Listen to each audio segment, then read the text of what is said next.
Welcome! In this video, I will address some common challenges that all college students face at one time or another. Whether you're a residential student or a commuter student, you will likely have to face these challenges during your time at university.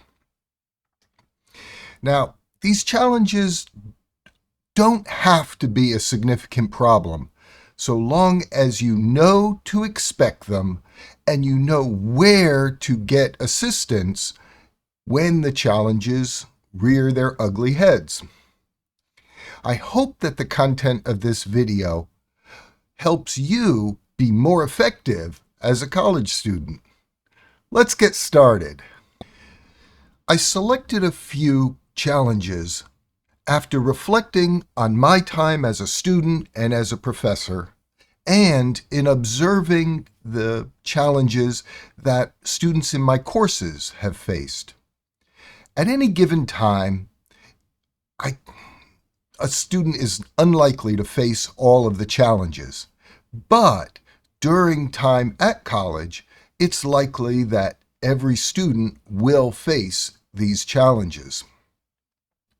The common challenges that I've observed are dealing with the fast pace of college activities, addressing how to meet new people at the same time, and this is going to become particularly noticeable for my students in September's courses, which I'm preparing for now, because there will be an influx of freshmen and transfer sophomore and junior students. Dealing with homesickness at residential colleges, peer pressure, academic competition, financial management. This seems to be a significant problem in the last few decades as the cost of college has significantly increased. And then dealing with both physical and mental health while attending college. I've addressed managing one's schedule in other videos, but I want to repeat some of the content from those videos here because it's so important. Create a calendar system. Whether you choose to use a printed calendar or a wall calendar or a digital calendar, or maybe even both or all three, make sure that you schedule time on the calendar for your class meetings, for your activity committee meetings, for your sports activities, for your meals, and for your personal time. It's okay. Book time to have fun while you're at college. Make sure that you attend every single class meeting and workshop session. Skipping class never leads to a good end for that course material or for your ability to address and learn the course material. Choose your courses so that they don't create scheduling conflicts. Now, when you choose your courses, when you choose the particular sections for your courses, make sure that you allow yourself sufficient time to transit from one class meeting to the next. If your class meetings were on separate sides of the campus, you might not be able to get from one building to the other in the 15 minutes that's normally allowed between class start times or end times and the start time of the next period. Work with your academic counselor to choose the classes that will allow you to give sufficient study time to the courses. One of the traps that I've observed freshman students often falling into is scheduling classes from home without the direct advice of an academic counselor. For example, for me, I was not particularly good at mathematics courses when I was a college student. And I made the mistake of scheduling a very difficult mathematics course at the same time that I was, or in the same semester, that I was taking a music theory course that was worth 4 credits. The music theory course required a significant amount of preparation and had many activities, and the math course required me to put extra time into studying for that course. And I found that during that semester as a freshman, I always felt under a lot of pressure. Work with an academic counselor to choose courses that will allow you to balance the workload across multiple semesters. Don't try to take on too much during any one semester. I've listed a couple of videos that I've already created that if you haven't already watched them, you might find them helpful in regard to scheduling of activities and managing your time and effort while you're at college. Now, there's one other distinction, and I did address this in a backhanded way in my video about what is a professor. But do not expect your professors to nag you, to remind you of upcoming assignments, or to be looking over your shoulder in the same way that your high school teachers might have done. Professors are going to expect you to act like an adult, to be self-responsible, and therefore they're not likely to pester you about upcoming assignments. They will list them in the syllabus. They might mention them during a class lecture, but they will assume that you will read the syllabus and do the assignments that are described in that document. Now, while your professors are less likely than your high school teachers were to nag you and remind you of upcoming assignments, it doesn't mean that they don't care about your success and that they don't think of you as just a number on their student roster. So get to know your professors and help them get to know you. Visit your professors during their office hours. Make an appointment to at least every few weeks. Seek the professor's guidance as to how you can improve the quality of your work. The better the professors know you as an individual, the more likely you are to succeed in their courses. While at college, you will meet people who are unlike you. In your high school, you likely shared many similarities with the people in your classes, and that's a reflection of the demographics of neighborhoods.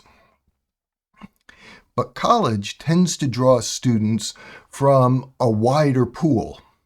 So the students with whom you're attending college are more likely to be diverse compared to the student body from your high school.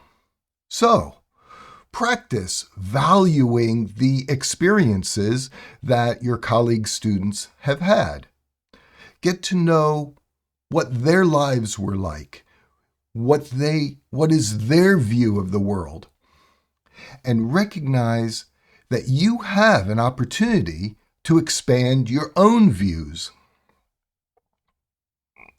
Seek to understand the cultural distinctions among the students that you meet at college. You may meet people from other countries. You'll very likely meet people from other states. And there's significant cultural differences both within the United States and definitely between the United States and any other country.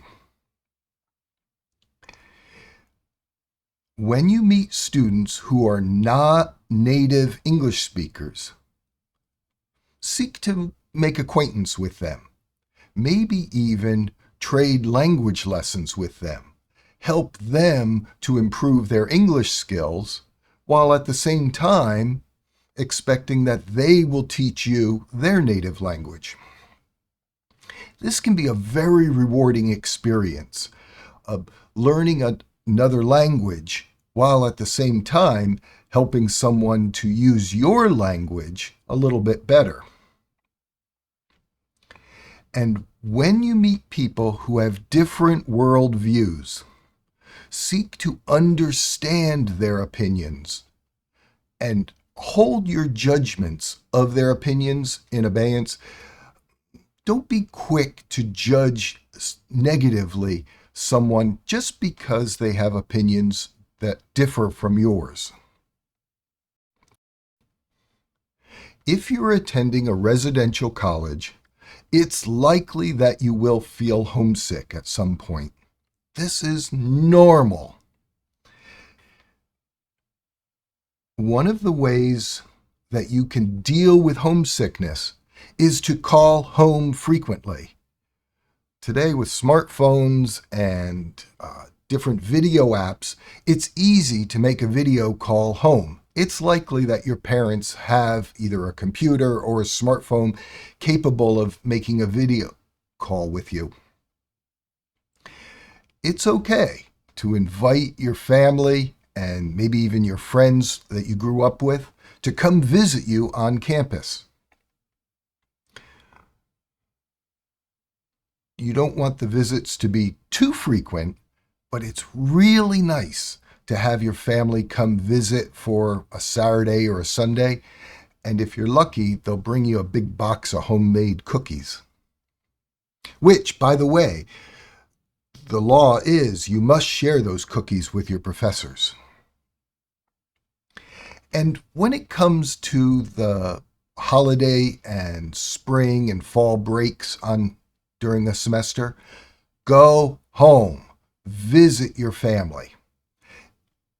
Getting away from campus, even for just a few days, can allow you to be refreshed and to kind of rejuvenate yourself and to keep living at college by yourself in perspective.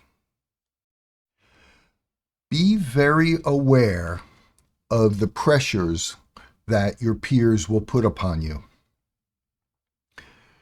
When you feel inappropriate influence from your friends, listen to your heart and do what you think is right, even if your friend or friends disagree with you.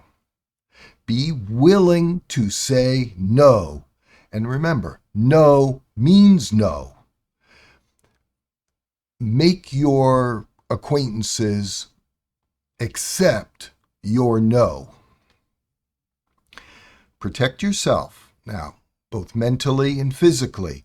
Don't fall victim to pressure from your peers. If the pressure gets a little bit much for you, talk with your professors and your academic counselor. Seek guidance from adults whom you trust, such as your parents, maybe your favored aunt or uncle. And be willing to talk to the wellness staff on campus. Your university has a health center, not just to help you fix a broken arm or a scrape and a scratch. They are there to help you with all manner of wellness, both physical and mental. And it's okay to ask for help. College can be a competitive environment, but I'm going to suggest that you not compare your performance to the performance of other students. Focus on doing your best, but don't compare yourself to other students. and choose friends that support you emotionally. Be willing to help others to succeed and expect them to help you. If they're not helping you, or if they're hindering you, definitely choose new friends. Now, when it comes to learning groups, or sometimes they're called learning teams, choose the members that support the team's success. I've addressed this in a video about academic teamwork, and I encourage you to watch that video in particular because you will be required to participate in academic teams while at college. Learning how to be a productive team member and expecting your teammates to be productive toward your performance is vital to succeeding in college. Dealing with the costs of being at college is very difficult, and it's very complex. So I've created a few videos that particularly address budgeting and financial literacy. I encourage you to watch those videos. But one of the elements of financial management that is directly under your control is how you purchase or rent your textbooks. I encourage students to rent digital versions of textbooks whenever they're available. The rental cost for a semester is often $15 or $20 a semester, whereas purchasing a new copy of that textbook could easily be, for a couple of my classes, textbooks were over $250 each to purchase, yet the semester rental cost was about $20. I've found that Amazon.com and some of the other academic book publishers such as, or book retailers such as Chegg are much less expensive than the school bookstore.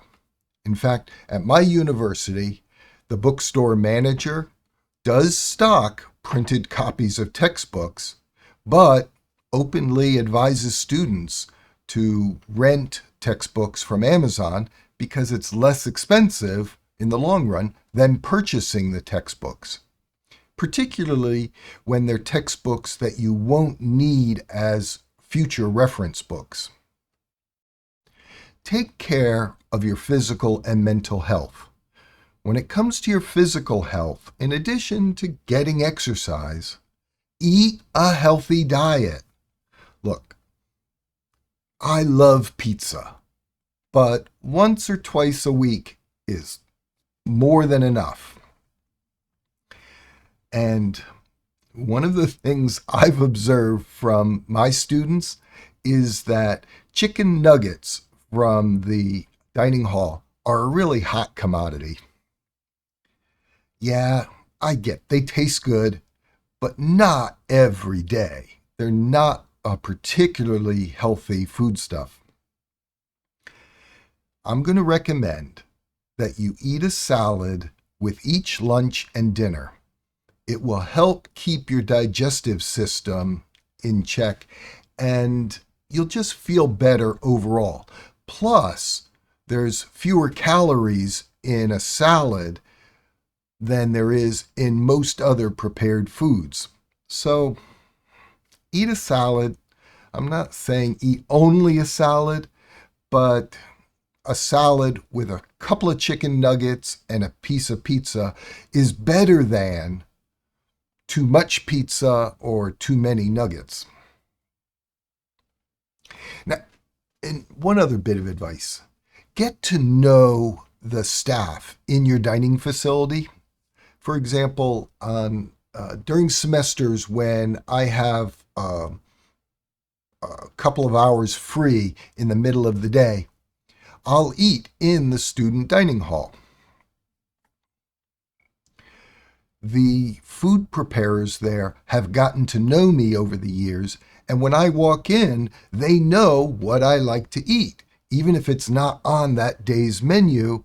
And sometimes, if they're not too busy, They'll fix my favorite lunch meals for me. So getting to know these people as humans, get to know their names, say hello to them as you're passing through. A good friend in the dining hall is a good friend indeed. If you become ill, physically or mentally, seek assistance as soon as possible from your university wellness center. Sometimes just a quick visit to the wellness center can yield some advice and some assistance that will get you back on track real quickly. Don't be afraid to ask for help when you're not in tip-top shape. Now, I'm going to ask you to share advice to other students. What challenges have given you the most difficulty? How do you deal with those challenges? And what particular advice do you have for other college students, both residential students and commuter students? Leave your comments down below so that we can maintain a conversation. If you pose a question, I'll do my best to answer it, but it's equally likely that your question could be answered by other students. So use the commenting feature below this video as a means of creating dialogue with other students. I hope this video was helpful in giving you some ideas for how you can deal with common challenges at college. College is a wonderful time of your life, and it's a few years of your young adult life that you will talk about literally for the rest of your life.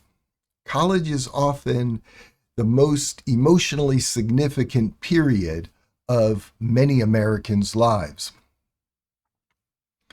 I wish you the absolute best in all of your academic work, and I look forward to seeing you in a future video.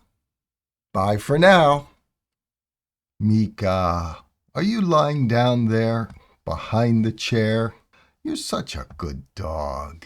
Oh, did you have a good time walking around the lake this morning? I bet you did. Yeah. You're a nice dog. Oh, yeah. You like a belly rub, don't you? Yeah. You're a beautiful dog. So pretty. Ah. You know how to relax, don't you? I love you.